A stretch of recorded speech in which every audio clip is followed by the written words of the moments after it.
araw sa inyong lahat. Alam niyo po, nung ako ay nag-aaral na maging abogado, gusto ko na po sumulat ng libro. Naunahan kasi yon nung pinaiyak ako ng ex-boyfriend ko.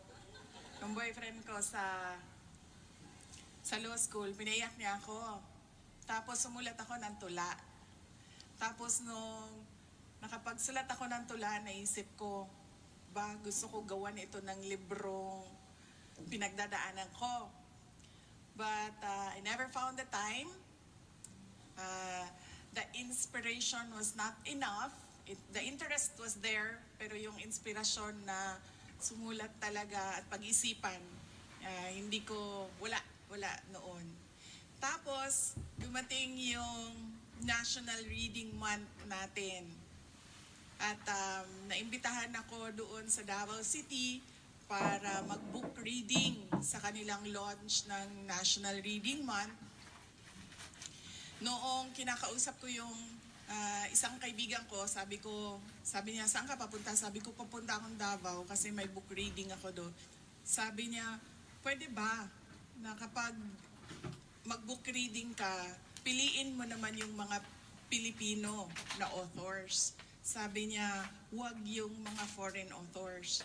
Tapos doon ako napaisip, nung gabi na yon napaisip ako, sabi ko, bakit hindi na lang ako yung sumulat ng kwento at gawin kong libro at yun yung ipamahagi ko sa mga bata at yun yung babasahin ko sa mga bata. Kaya papasalamat ako sa mga batang Pilipino because they gave me the inspiration to write that book.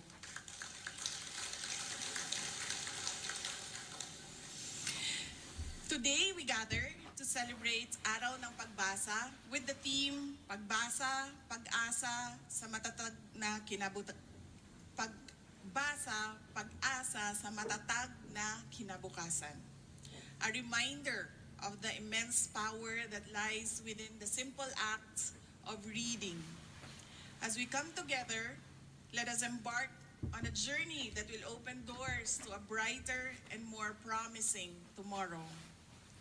Sa mga batang nanonood, gusto kong malaman ninyo na ang pagbabasa ay magbibigay sa inyo ng pinakamalakas na sandata upang harapin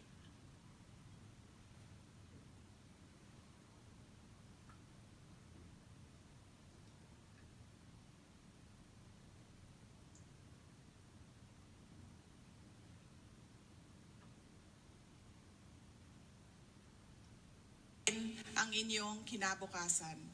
Sa pamamagitan ng pagbabasa, maaari kayong mamuhay sa mundo kung saan makakayanan ninyong abutin ang inyong mga pangarap. Ang pagbabasa ang susi na magbubukas ng mga kahangahangang bagay para sa bawat isa sa inyo. Sa pamamagitan ng mga aklat, maaari kayong maglakbay sa malalayong lugar, makilala ang mga kahangahangang karakter at matuto tungkol sa iba't ibang kultura at mga ideya.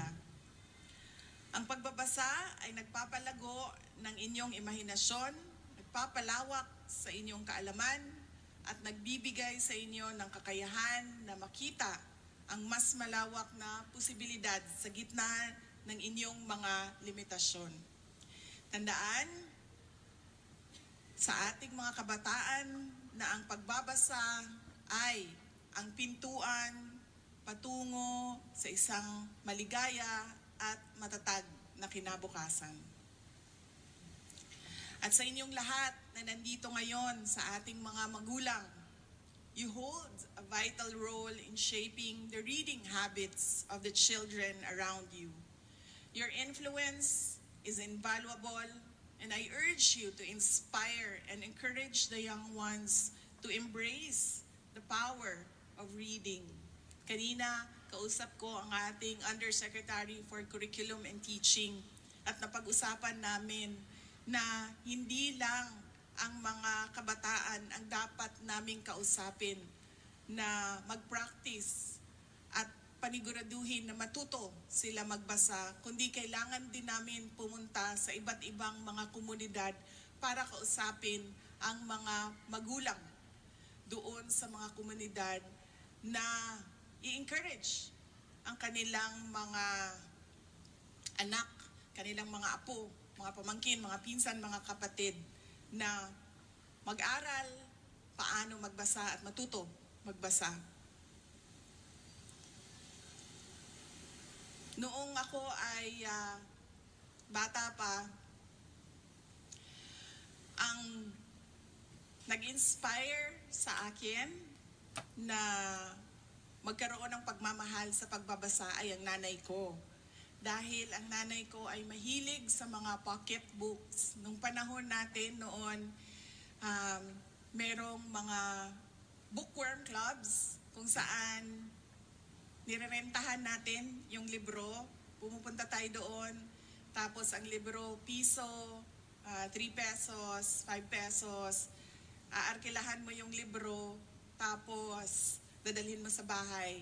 Tapos pagkatapos, ibabalik mo. Ganun yung generation ko. Wala masyadong mga libraries, merong mga bookworm clubs kung saan ka mag-arkila ng libro.